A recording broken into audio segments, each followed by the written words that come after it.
ಕರುನಾಡು times ಚಾನೆಲ್ನಲ್ಲಿ ಸುದ್ದಿ ಮತ್ತು ಜಾಹೀರಾತು ನೀಡಲು ಈ ನಂಬರ್ಗೆ ಕರೆ ಮಾಡಿ.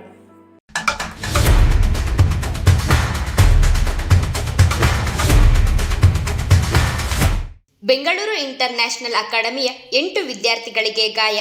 ಚನ್ನಪಟ್ಟಣ ತಾಲೂಕಿನ ಮಂಕುಂದದ ಹೊಸೂರು ರಸ್ತೆಯಲ್ಲಿ ಚಾಲಕನ ಅಜಾಗರೂಕತೆಯಿಂದ ಕಾಲೇಜು ವಿದ್ಯಾರ್ಥಿಗಳಿದ್ದ ವಾಹನ ಪಲ್ಟಿ ಹೊಡೆದು 8 ವಿದ್ಯಾರ್ಥಿಗಳಿಗೆ ಗಾಯಗಳಾಗಿದ್ದು, ಪಟ್ಟಣದ ಬಿಜಿ ಲಿಂಗೇಗೌಡ ಆಸ್ಪತ್ರೆಯಲ್ಲಿ ಚಿಕಿತ್ಸೆ ಪಡೆದಿದ್ದಾರೆ.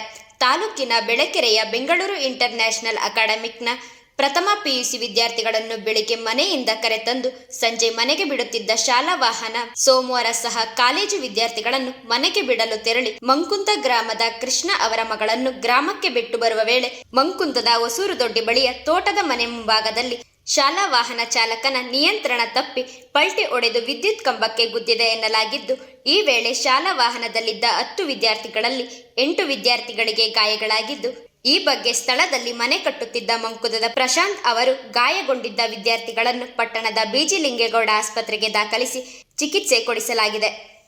ಮಾಜಿ ನಗರಸಭೆಯ ಉಪಾಧ್ಯಕ್ಷ ಮುದ್ದುಕೃಷ್ಣ ಸೇರಿದಂತೆ ಪೋಷಕರೆಲ್ಲ ಆಸ್ಪತ್ರೆಗೆ ಧಾವಿಸಿ ಕಂಗಾಲಾಗಿದ್ದ ಮಕ್ಕಳನ್ನು ನೋಡಿ ಕಣ್ಣೀರು ಇಡುತ್ತಾ ಶಾಲಾ ವಾಹನ ಚಾಲಕನ ವಿರುದ್ಧ ಆಕ್ರೋಶ ವ್ಯಕ್ತಪಡಿಸಿದ್ದು ಕಂಡುಬಂದಿದೆ.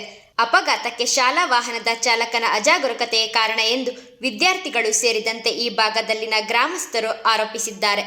ಮಂಕುಂದ ಗ್ರಾಮದಲ್ಲಿ ವಿದ್ಯಾರ್ಥಿಯನ್ನು ಬಿಟ್ಟು ಬಂದ ಶಾಲಾ ವಾಹನ ರಸ್ತೆಯಲ್ಲಿ ಅತಿ ವೇಗವಾಗಿ ಬಂದಿದ್ದು, ನಿಯಂತ್ರಣ ತಪ್ಪಿ ಪಲ್ಟಿ ಹೊಡೆದ ವಾಹನ ರಸ್ತೆ ಪಕ್ಕದಲ್ಲಿದ್ದ ವಿದ್ಯುತ್ ಕಂಬಕ್ಕೆ ಬಡಿದಿದ್ದು, ಇದರಿಂದ ಈ ವೇಗಕ್ಕೆ ವಿದ್ಯುತ್ ಕಂಬ ಸಹ ಮುರಿದಿದ್ದು, ಇದೇ ವೇಳೆ ಈ ಭಾಗದ ಎಲ್ಲ ಗ್ರಾಮಗಳಲ್ಲಿ ವಿದ್ಯುತ್ ಕಡಿತ ಆಗಿದ್ದರಿಂದ ಭಾರೀ ಅನಾಹುತ ತಪ್ಪಿದೆ.